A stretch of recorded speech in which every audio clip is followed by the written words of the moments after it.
Alter Ego Plus, niveau 2. Cahier d'activité. Achète livre. Dossier 1. Leçon 1. Activité 8.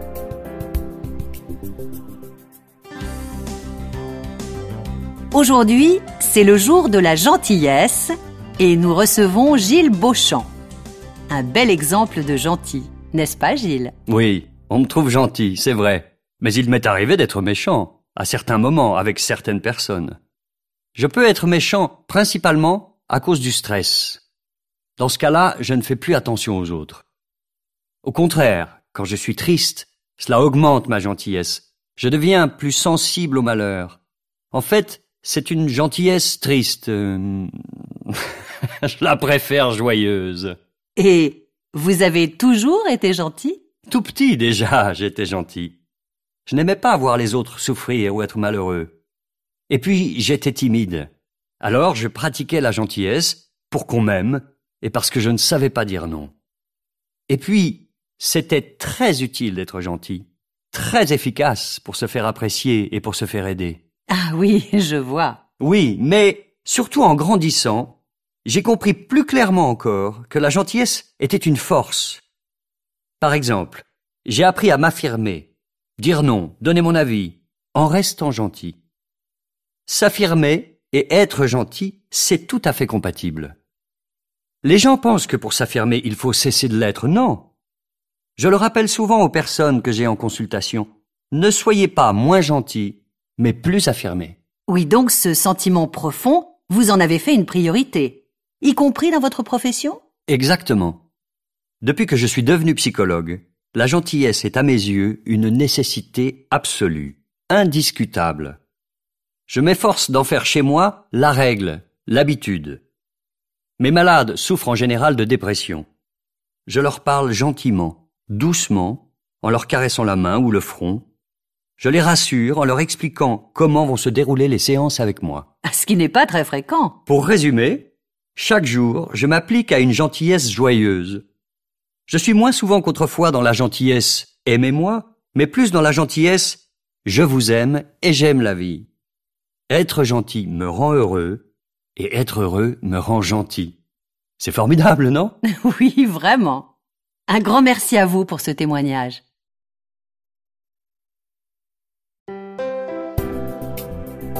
Dossier 1. Leçon 2. Activité 10.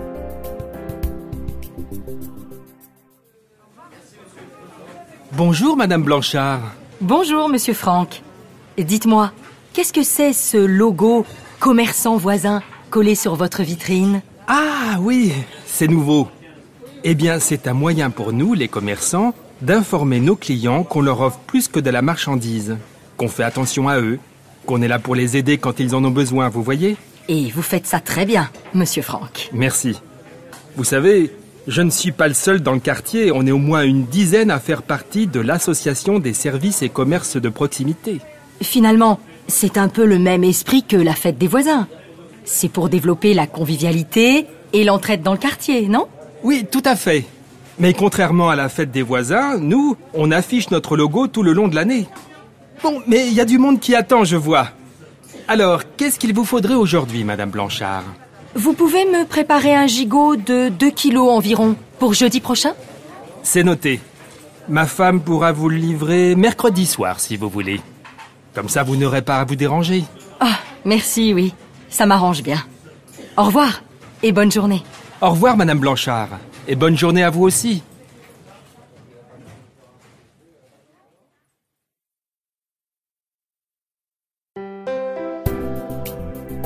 Dossier 1. Leçon 3. Activité 8. Il y a 6 mois, j'ai écouté un message sur mon portable. C'était une voix de femme qui me reprochait de ne plus lui donner de mes nouvelles. Mais je ne connaissais pas cette personne. C'était manifestement une erreur. J'ai donc appelé le numéro affiché pour prévenir la personne. On a commencé par rire de cette situation, et puis on a commencé à discuter. Au fil de la conversation, la curiosité a grandi, on s'est pris au jeu, et je lui ai proposé de nous rencontrer. On s'est donc vu le lendemain. Elle m'a tout de suite plu et c'était réciproque. Depuis ce temps, nous ne pouvons plus nous passer l'un de l'autre.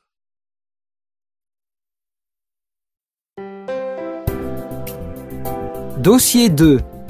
Leçon 1. Activité 9.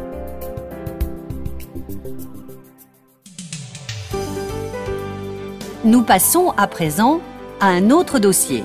Et j'accueille sur le plateau Émilie. Bonjour Émilie. Bonjour. Pour les jeunes, le stage est un rite de passage entre l'univers universitaire et l'univers professionnel. Il arrive que cette période devienne durable et qu'il soit difficile d'en sortir.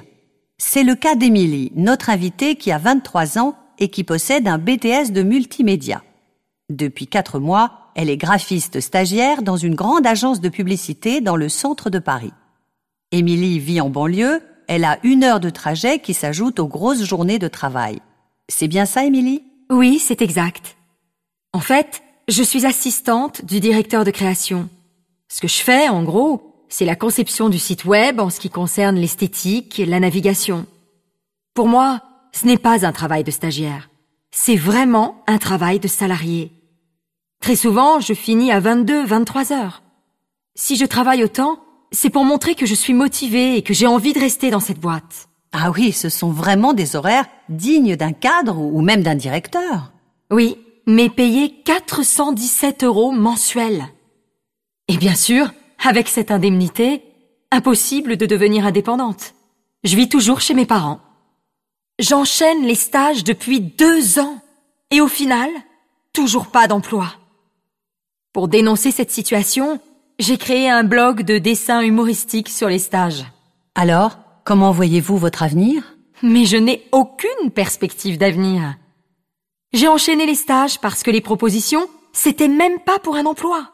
C'était uniquement pour faire un stage. Quand je vois certaines annonces des agences de pub, c'est très souvent « recherche stagiaire ». Mais le mot « emploi », ça n'existe pas.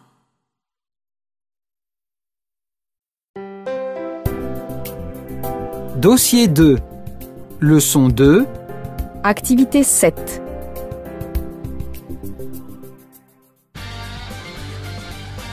Avenir Jeune se poursuit avec une petite enquête que vous avez réalisée, Fabien, au pays de Mickey, n'est-ce pas ? Oui, Caroline.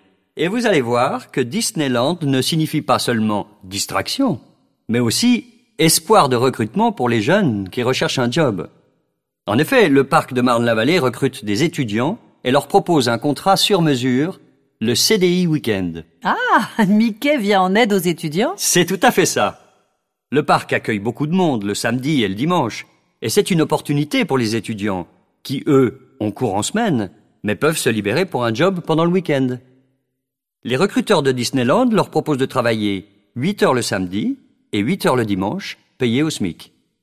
Le job peut être dans un restaurant, une boutique ou à la billetterie selon votre profil. 400 à 600 CDI week-end sont ainsi signés chaque année. Qui sont les meilleurs candidats pour Disney ? Ceux qui parlent le plus de langues possible. Mais sans tarder, je vous propose de regarder ces étudiants au travail dans le parc de Marne-la-Vallée.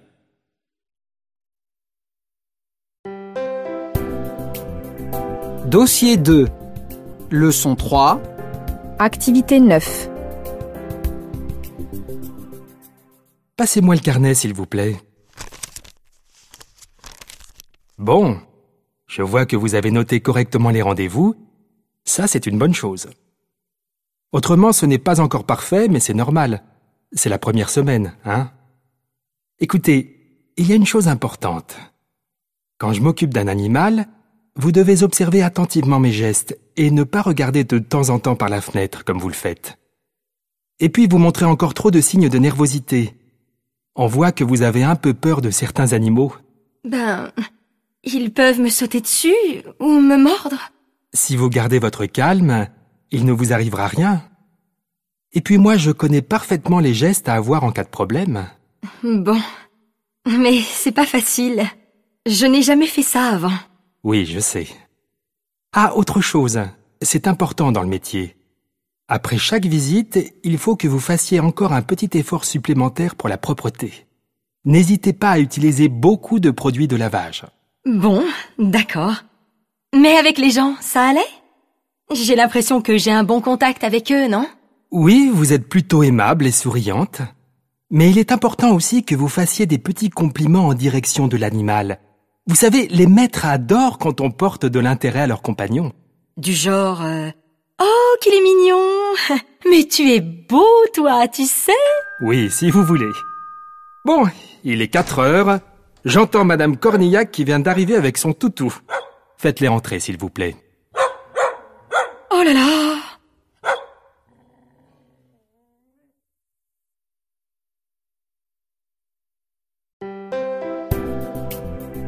Dossier 3. Leçon 1. Activité 9.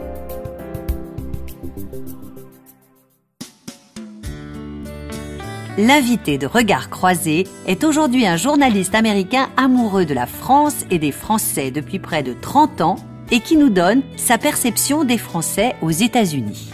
Une vision très intéressante, made in USA. Pat Anderson, bonjour. Bonjour à vous. Selon vous, que peuvent apporter les Français aux Américains? Montrer aux Américains comment vivre mieux. Les Américains travaillent trop. Ce ne sont pas les meilleurs travailleurs. Les Français travaillent moins, mais ont une meilleure productivité. Et que peut apporter l'Amérique aux Français? L'Amérique peut offrir aux Français des opportunités qu'on ne trouve pas en France. Il y a moins d'obstacles pour commencer un business, mais attention, n'attendez aucune aide de personne aux États-Unis d'un point de vue économique. Là-bas, vous devez vous débrouiller tout seul. Dans la vie quotidienne, quelle différence voyez-vous entre les Américains et les Français? J'ai un exemple très concret. Les repas. Si un dîner américain dure une demi-heure, c'est une victoire exceptionnelle. En France, cela peut durer des heures. Un autre exemple. La première question que vous posera un Américain est « Que faites-vous comme métier ?» L'Américain veut savoir ce qu'il y a dans votre portefeuille.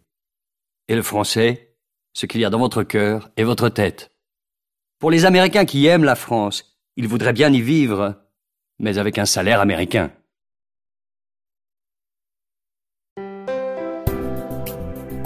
Dossier 3.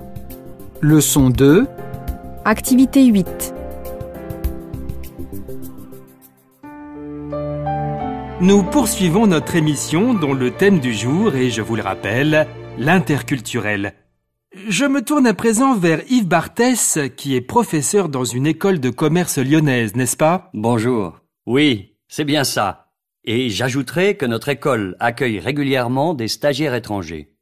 Par exemple, l'année dernière, un groupe d'étudiants en économie indonésiens était venu suivre un stage d'1 an dans nos locaux. Au bout de 3 mois, ils étaient parfaitement adaptés à notre environnement. Ils avaient appris à me regarder bien en face et ils riaient très souvent. Qu'est-ce que vous leur aviez enseigné exactement? Il faut dire que le sujet de mon séminaire avec eux, c'était justement les problèmes interculturels dans les relations internationales. Voilà un sujet très utile. Et oui, cela permet d'aborder précisément toutes les bizarreries de l'autre et de prendre conscience de sa propre culture en analysant celle des voisins. Je me souviens que le jour de la remise des diplômes, ils étaient tous souriants et décontractés et la présence de l'ambassadeur d'Indonésie ne semblait pas les impressionner. Ils avaient donc parfaitement compris votre enseignement. Oui, si vous voulez. Mais j'avais un petit problème. Mon unique participante femme avait vu à la télévision qu'on embrassait volontiers les dames quand on leur remettait une décoration, un prix ou un certificat. Elle semblait effrayée par cette perspective. Et alors, elle n'est pas venue le jour de la cérémonie? Si, attendez, c'est tout le contraire. Quand son tour est arrivé, j'ai vu s'avancer devant moi une jeune femme souriante qui a tendu la joue pour se laisser embrasser. C'était gagné. Voilà comment je conçois les relations internationales. Des rires et des bisous.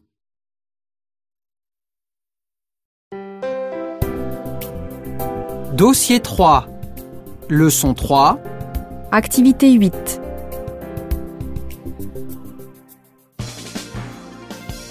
Merci Priscille pour ce joli reportage. Mais je vous en prie, Benoît. Et pour terminer notre journal des régions, je voudrais m'adresser tout particulièrement à ceux d'entre vous qui vivent à Paris, qui sont parisiens mais qui se sentent pourtant profondément normands, savoyards, lyonnais, bretons, toulousains, alsaciens. Savez-vous que vous faites partie des 70% de Parisiens qui ne sont pas nés à Paris? Si c'est votre cas, vous venez de toute la France ou du monde entier et vous êtes plus de 100 000 à vous installer chaque année dans la capitale.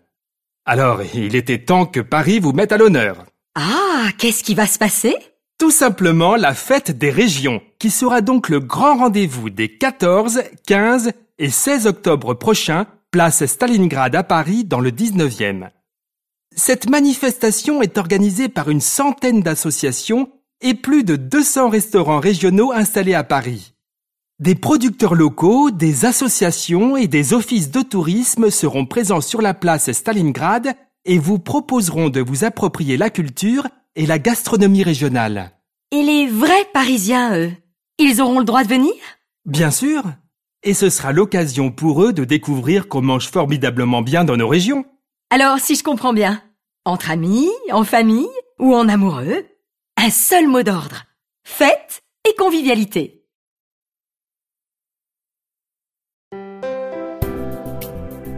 Dossier 4. Leçon 1. Activité 7. Je me tourne à présent vers Marlène Schiappa, qui est directrice d'une agence de presse, mais aussi fondatrice du blog Maman Travaille. Pourquoi ce blog, Marlène? Eh bien, entre les blogs qui parlaient des mères au foyer et les blogs d'ambitieuses, je ne trouvais aucun espace qui explique comment concilier vie privée et vie professionnelle. J'ai donc voulu nous faire connaître, nous, les mères actives, et pousser les entreprises à prendre en compte nos besoins. De quoi parlez-vous précisément sur ce blog? De choses comme comment s'habiller au travail, comment passer un entretien d'embauche alors que son enfant hurle dans la pièce d'à côté. Autrement dit, du concret, du vécu, n'est-ce pas? Oui, tout à fait. Mais il faut savoir que je ne tiens jamais de propos politiques. Je fais simplement des propositions. Des crèches dans les entreprises de plus de 1500 salariés, l'augmentation du congé paternité pour une meilleure égalité homme-femme au travail. L'idée serait d'envoyer ces propositions aux ministres concernés. Vous recevez beaucoup de commentaires de la part de vos lectrices? Énormément! Mes lectrices s'échangent des conseils, des bons plans. Elles m'aident aussi à mieux travailler de chez moi.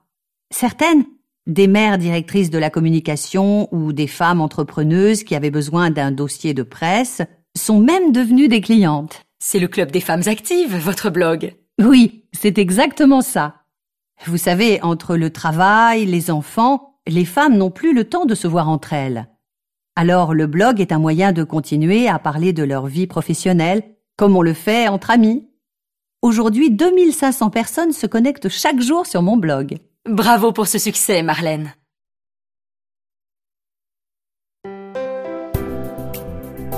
Dossier 4. Leçon 2. Activité 9. 1.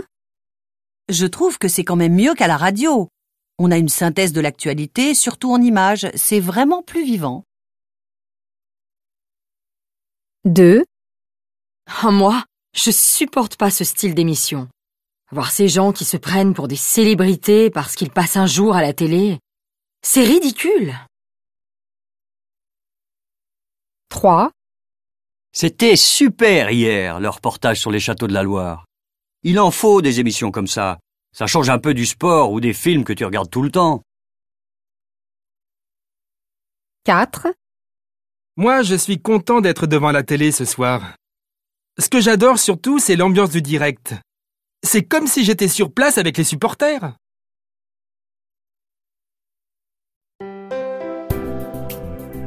Dossier 4. Leçon 3.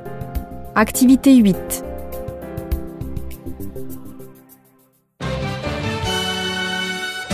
Et pour terminer cette rubrique fait divers, une dernière information, Jérôme. Oui, une information aussi amusante qu'inquiétante. L'histoire se passe à Clermont-Ferrand. Le jeune Benjamin voulait juste faire une boum chez ses grands-parents pour fêter ses 14 ans dans 15 jours. Il avait choisi d'inviter 29 de ses amis et avait commencé à lancer les invitations par téléphone dimanche soir. Une de ses copines a voulu l'aider en créant un événement secret sur Facebook pour y inviter les personnes qu'il souhaitait voir à sa fête. Oula, je sens que ça va mal tourner, ça. Exactement. Parce que le lundi soir, le groupe secret comptait déjà 16 500 membres. Chaque membre de ce groupe secret avait la possibilité d'inviter 60 personnes. Incroyable! Au total, c'est 33 000 personnes qui étaient, entre guillemets, invitées mardi soir. L'information a été aussi relayée sur les autres réseaux sociaux. De nombreux messages évoquent la boum sur Twitter et certains s'étonnent que l'adresse de la fête soit visible par tous. Et qu'est-ce qui s'est passé après? Eh bien, face à cette accélération incontrôlable, le père est allé porter plainte au commissariat de police. On ne le dira jamais assez, méfiez-vous des réseaux sociaux. L'avenir nous dira si les 33 000 nouveaux amis se sont rendus à la fête du jeune homme.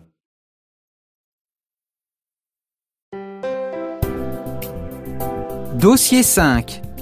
Leçon 1. Activité 8.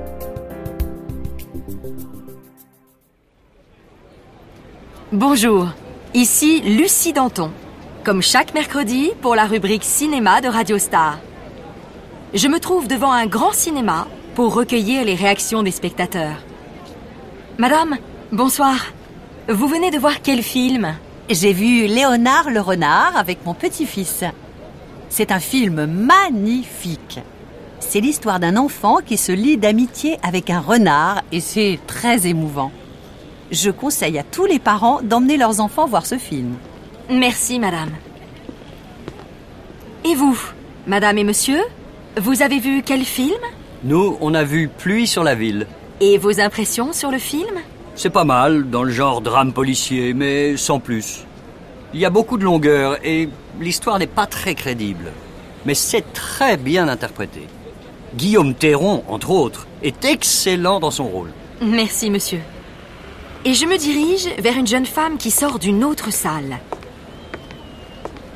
Mademoiselle, c'est pour Radio Star. Vous sortez de la projection de quel film?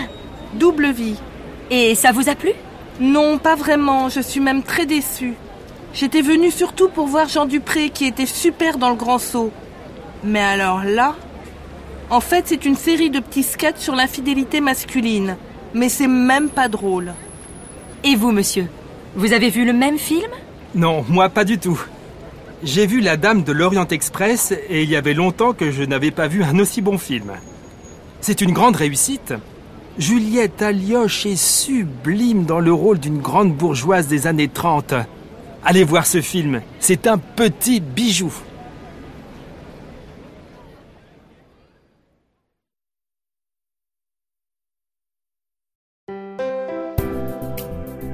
Dossier 5. Leçon 2. Activité 7.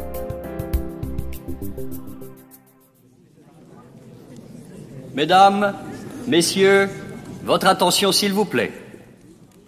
En qualité de président, je voudrais vous remercier d'être venus si nombreux à notre forum annuel des associations. Dans un quart d'heure environ, vous pourrez assister à une démonstration d'escrime présentée par l'association Au fil de l'épée. Mais je laisse la parole à Monsieur Barsac, qui s'occupe de cette association et qui va vous en parler mieux que moi. Oui, bonjour à tous. Je profite de l'occasion qui m'est donnée pour vous rappeler que notre association compte déjà plus de 160 inscrits. L'escrime est une discipline sportive accessible aux enfants à partir de 6 ans et aux adultes aussi, bien sûr. Les cours vont reprendre le 15 octobre au stade municipal dans la salle du premier étage. Vous pouvez vous inscrire ou vous réinscrire dès maintenant. Et l'inscription est possible aussi en cours d'année scolaire, vous m'avez dit, n'est-ce pas? Oui, tout à fait. Et pour ceux qui ne le savent pas, l'association prête le matériel et la tenue aux débutants la première année. Alors, comme Monsieur Laurent vient de vous l'annoncer, vous allez voir dans quelques minutes une démonstration d'escrime faite par des jeunes qui n'ont que quelques mois de pratique. Vous vous rendrez compte que l'apprentissage de l'escrime est très rapide. En réalité, quelques séances suffisent pour se prendre au jeu. Merci de m'avoir écouté et en garde!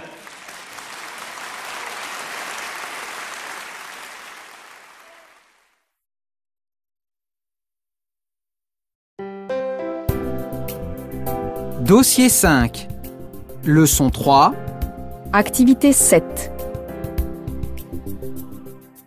Allô? C'est moi. Oui, je t'appelle parce que je viens de voir sur Internet une offre de week-end assez originale. On est logé sur un bateau et on se déplace pendant la nuit sur un canal de l'Oise. Et pendant la journée, qu'est-ce qu'on fait? Il y a des vélos à bord. On peut les louer pour visiter la région. Oui, ça pourrait être pas mal. Et c'est cher? Non. En ce moment, les prix sont assez intéressants parce qu'on est en basse saison. Pour 2, il faut compter 100 € la nuit, tout compris. Et puis, pas de problème, on peut emmener le chat. Oui, ça m'a l'air bien. Écoute, si tu es d'accord, il faut faire vite et réserver. Il demande un acompte de 20% à la réservation. Si tu veux regarder, tu tapes Loisante sur Google et tu tombes sur leur site.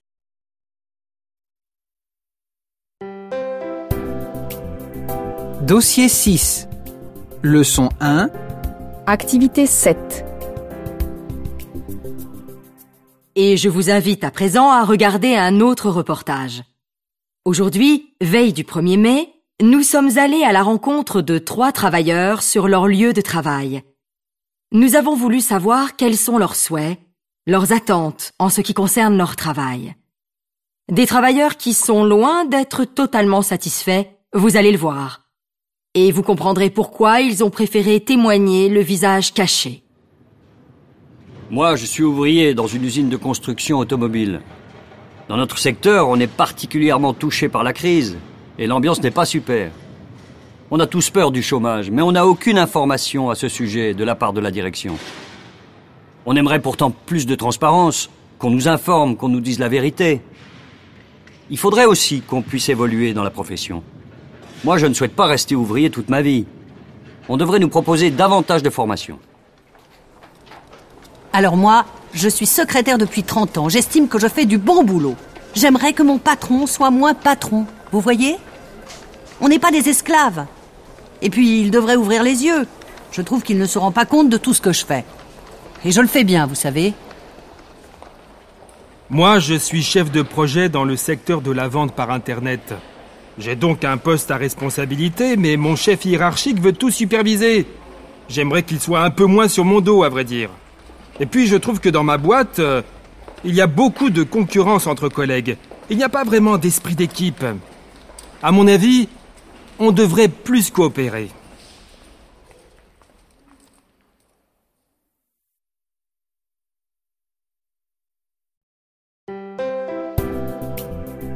Dossier 6. Leçon 2. Activité 8.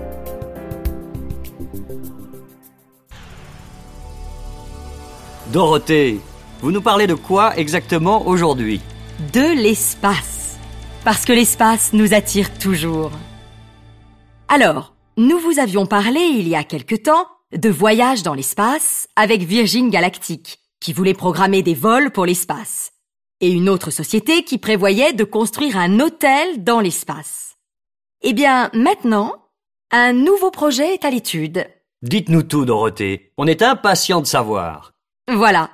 Une entreprise japonaise, responsable d'une des tours les plus hautes du monde, envisage de concevoir d'ici 2050 un ascenseur pour se rendre dans l'espace.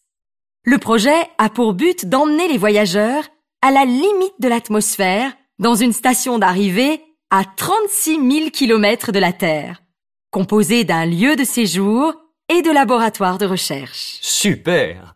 Et il y aura de la place pour moi, vous croyez? D'après les dernières données, l'entreprise japonaise prévoit de construire une cabine pouvant héberger 30 personnes.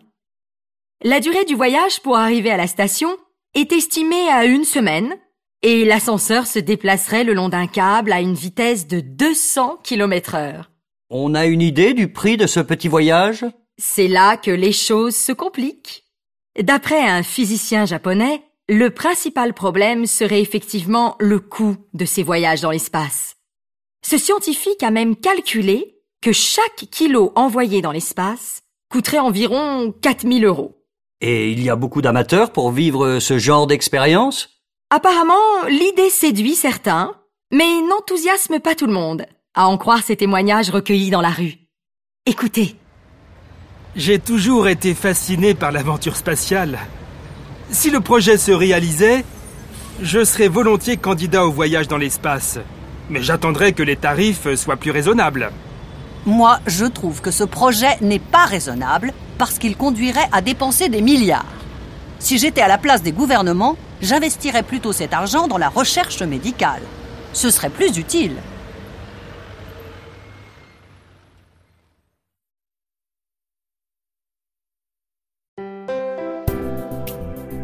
Dossier 6.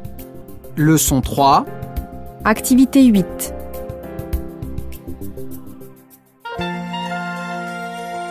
Avant de refermer notre page culture, on voudrait vous signaler un important événement qui va se dérouler au printemps en Bretagne. N'est-ce pas, Joséphine? Exactement, Fabrice. Il s'agit du 23e Festival international du livre et du film de Saint-Malo, qui a pour nom Étonnant Voyageur et qui aura lieu du 26 au 28 mai. Oui, c'est à présent le festival pour tous les aventuriers passionnés par l'image et l'écriture. Et connaissez-vous son slogan? Naturellement. C'est « Quand les écrivains redécouvrent le monde ». Bravo, Joséphine. Voilà une formule qui résume parfaitement l'esprit de ce festival qui attire de plus en plus de monde. Oui. Et cette année, 200 auteurs du monde entier se retrouveront dans la jolie ville de Saint-Malo pour 3 jours de rencontres. Il y aura des cafés littéraires, des débats, des lectures, dans 25 lieux à travers la ville. Beau programme. Oui, Fabrice. Et ce n'est pas tout. Cette année, un concours d'écriture de nouvelles, Étonnant Voyageur, est proposé à tous les collégiens et lycéens de 11 à 18 ans. Quel est le thème retenu? Le thème de cette année, c'est « Dans la poussière des chemins ». Ce sera une belle occasion pour les élèves de se confronter à l'écriture. On peut s'inscrire jusqu'au 1er février. Tous les renseignements sont sur le site www.étonnant-voyageur.com. Alors, rendez-vous à Saint-Malo pour redécouvrir le monde.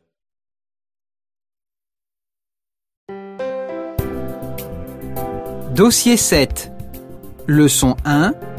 Activité 12.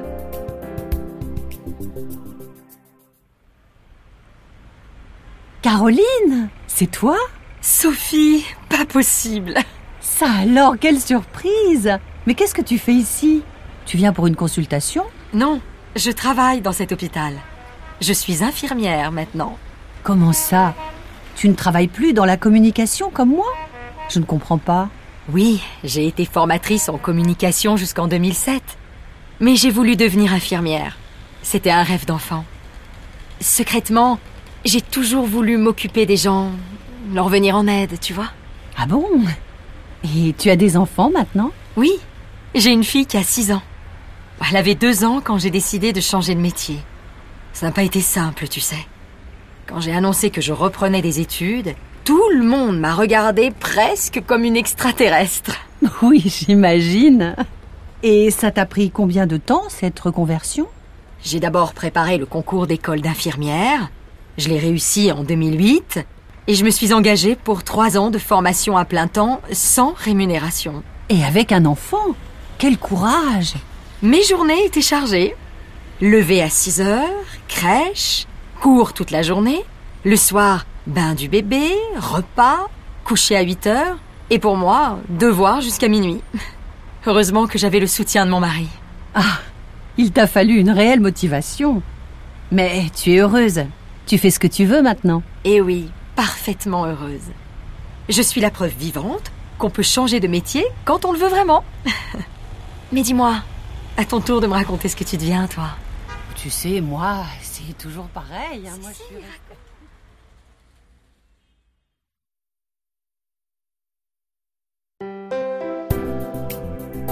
Dossier 7. Leçon 2. Activité 7. Nadia Djombe, dites-nous, ça vous fait quoi de savoir que vous êtes sélectionnée pour jouer en finale de la Coupe d'Europe? On est fiers, très fiers. Nous aussi, on est fiers de vous. Comment avez-vous vécu ce match? C'est vrai que ce match avait mal commencé pour nous, avec ce but anglais marqué à la 5e minute du jeu. Et ça vous avait un peu démoralisé dès le départ? Ouais, à la mi-temps, dans les vestiaires, on était un peu découragés.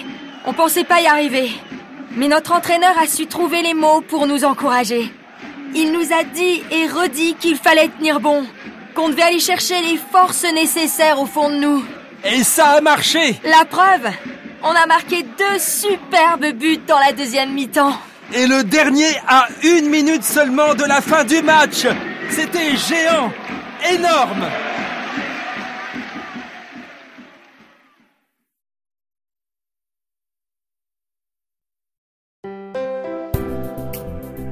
Dossier 7.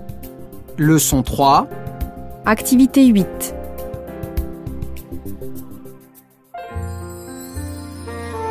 Aujourd'hui, chers auditeurs, notre invité surprise n'est autre que le célèbre Jean Dupré. Bonjour Jean. Bonjour. Jean, on est très heureux de vous accueillir. Tout le monde sait que vous avez tourné dans de nombreux films à succès, mais ce qu'on sait moins, c'est comment vous êtes entré dans le monde du cinéma. Oh, complètement par hasard. J'avais 30 ans, j'étais vendeur dans une boutique de bijoux. Un jour, un producteur américain est entré pour acheter un cadeau pour sa femme. Je l'ai accueilli, il a choisi une magnifique bague et, avant de partir, il m'a laissé sa carte en me demandant de l'appeler. Et il vous a proposé un rôle, non? Oui, c'est aussi simple que ça. Si nos routes ne s'étaient pas croisées, probablement que je travaillerais toujours dans la même boutique. Et j'ajouterais, vous travailleriez dans la même boutique et vous ne pourriez pas vous offrir les bijoux que vous vendez. Vous voulez dire par là que je gagne beaucoup d'argent maintenant? Oui, c'est vrai, j'en gagne beaucoup. Mais j'en donne aussi beaucoup, vous le savez. Effectivement, tout le monde connaît votre générosité, l'aide que vous apportez aux plus démunis. Jean, parlons maintenant de la façon dont vous jugez votre vie. Vous arrive-t-il d'avoir des regrets? Des regrets? Oui, quelques regrets. Par exemple, j'aurais aimé tourner sous la direction de Malcolm Beckett, qui vient malheureusement de nous quitter. Et des regrets à propos de rôles que vous avez interprétés? Bon, je vais être franc avec vous, j'ai tourné dans quelques mauvais films, mais je ne vous dirai pas lesquels. De toute façon, il n'y a pas de regrets à avoir. Ce qui est fait, et je n'y pense plus. Et dans votre vie privée? Si je me tourne un peu plus loin en arrière, je regrette de ne pas avoir vécu dans une famille aimante. Mon père a quitté ma mère quand j'avais 8 ans, et j'en ai beaucoup souffert. Plus tard, la vie m'a beaucoup apporté, et je suis heureux d'être ce que je suis maintenant. Jean Dupré, merci pour ce moment d'intimité passé en votre compagnie. Merci à vous.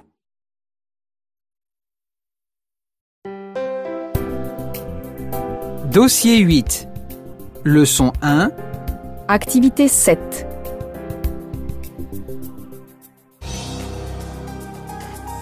Noël, c'est l'époque des jouets, et Claire Langevin vient de publier justement un article très intéressant sur les jouets, paru dans le dernier numéro du magazine Parents d'aujourd'hui. Bonjour Claire. Bonjour. Oui, dans mon article, je soulève le problème suivant. Que faire des jouets dont nos enfants ne se servent plus? Excellente question, en effet. Nos chers petits grandissent vite, et bien souvent leurs jouets à peine utilisés n'offrent plus d'intérêt pour eux. Exactement. Ou bien ils envahissent l'espace, ou encore les parents les jettent, tout simplement. Ça, c'est plutôt nul comme attitude. Oui, c'est vrai. Et je considère qu'il est plus utile de donner aux jouets une seconde vie. Il faut que les parents aient tous un comportement responsable, et qu'ils comprennent que, si ces jouets ne servent plus, ils peuvent faire le bonheur d'autres enfants. Alors Claire, quelles sont les solutions possibles? Je pense que le plus simple, c'est de se tourner vers les associations, comme le Secours populaire, qui collecte les jouets toute l'année. On peut peut-être aussi les donner à des hôpitaux pour enfants, non? Ah non, pour les hôpitaux, ça ne marche pas. Je suis certaine qu'ils ne prennent que les jouets neufs. Mais on peut aussi faire don des jouets usagés aux ludothèques, ces sortes de bibliothèques qui prêtent des jeux et des jouets. Il en existe forcément une près de chez vous. Ça m'étonnerait que tous les parents veuillent se séparer gratuitement de jouets qui souvent ont coûté très cher. Dans ce cas, on leur suggère de les revendre dans les brocantes, les vide-greniers, ou dans les bourses aux jouets qui se déroulent souvent dans les écoles ou sur les places des villes. Ah oui, bonne idée aussi. Il est vrai que d'une façon générale, nos sociétés consomment trop de jouets. Ce n'est pas votre avis ? Je suis tout à fait d'accord avec vous. Il est essentiel que les parents soient éco-responsables, qu'ils achètent moins et mieux. Le bon jouet doit être simple pour susciter l'imagination des enfants, contrairement aux jouets trop perfectionnés qui limitent le champ d'utilisation. Le bon jouet doit être solide, lavable, réparable pour durer longtemps. Il doit être aussi utilisé, partagé, puis, quand les enfants ont grandi, être transmis. Eh bien, merci Claire pour ce voyage au pays des jouets. Merci à vous.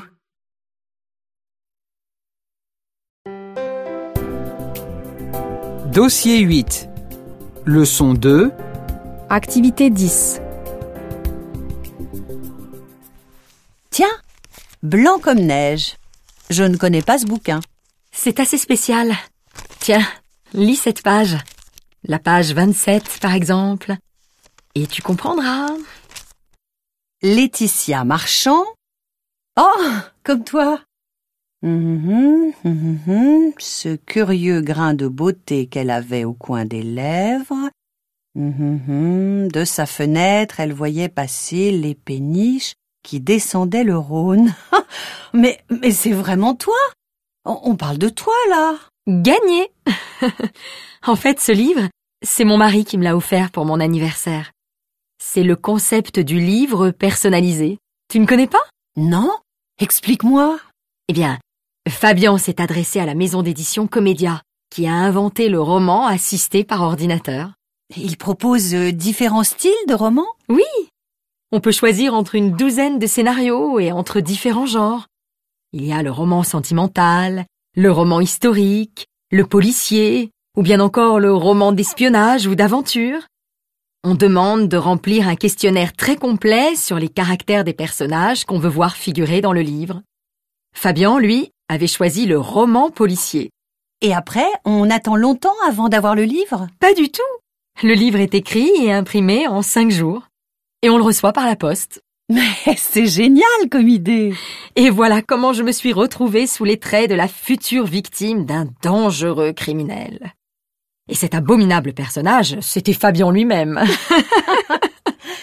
Oh, mais ça me donne une idée de cadeau pour mon neveu Gaëtan. Je le verrais bien en héros d'un roman d'aventure. Oui, il va sûrement adorer. Tu regarderas sur leur site. Ils proposent aussi des trames de romans ou de nouvelles pour les adolescents et les enfants.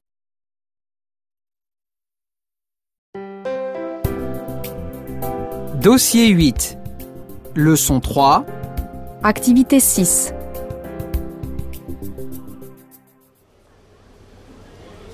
Bonjour, monsieur. Bonjour madame, à votre service. Monsieur, excusez-moi, mais qu'est-ce que c'est cette énorme sculpture en plein milieu de la gare? Ça a l'air d'une énorme pâte à gâteau ou je ne sais quoi. Cette pâte à gâteau, comme vous dites, c'est en fait un chewing-gum usagé, madame. Un chewing-gum géant? Ça, quelle drôle d'idée. Et un peu plus loin, vous pouvez voir une sculpture de même taille qui représente un mégot de cigarette. Ah, c'est de l'art contemporain, sans doute. Non. Je vous explique, madame. La SNCF lance une campagne de sensibilisation pour lutter contre les incivilités. Ah, d'accord, je commence à comprendre. Ces sculptures, ce sont des symboles, c'est ça? Ça représente les incivilités, comme les gens qui fument dans le train ou qui jettent leur chewing-gum par terre. Exactement. Et l'idée, c'est de surprendre les voyageurs, de les sensibiliser aux problèmes. Et vous pourrez voir un peu plus loin des affiches qui donnent la liste complète de ces incivilités. Et ça va durer combien de temps, cette campagne? Ici, à Marseille, c'est jusqu'au 30 avril. Puis l'opération va se poursuivre à Lyon en mai. Eh bien, je félicite la SNCF. C'est une excellente initiative et l'idée est vraiment originale. Un grand bravo. Merci, madame. Au revoir.